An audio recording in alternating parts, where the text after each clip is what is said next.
Sharda recording studio Maulapur बाजार। सुंदर बेटी को दिल लोई काला होला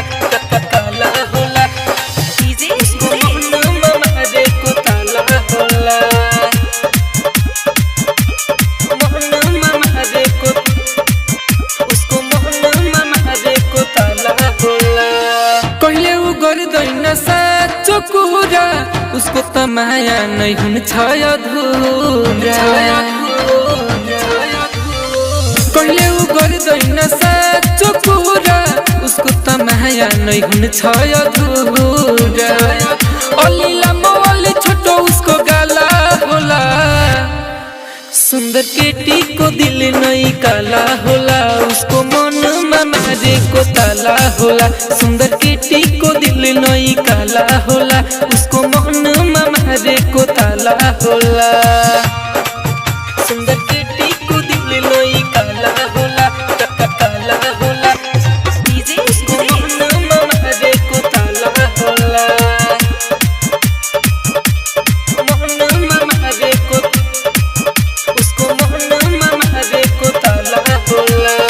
चाहिदैन माया जसले बुझ्दैन हाम्रो त्यो भन्दा कालो केटी हुन्छ न राम्रो चाहिदैन माया जसले बुझ्दैन हाम्रो त्यो भन्दा कालो केटी हुन्छ न राम्रो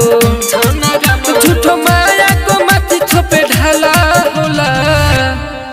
सुंदर केटी को दिल नै काला होला उसको मनमा मारेको ताला होला सुंदर केटी को दिल नै काला होला उसको मनमा मारेको ताला होला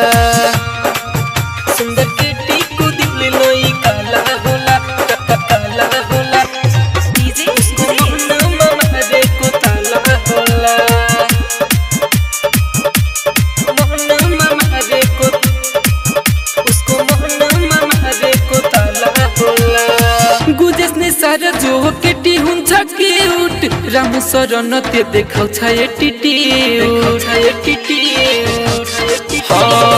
भोला नि सारा जो केटी हुन्छ क्यूट रामु शरण त्यो देखाउँछ एटिट्युड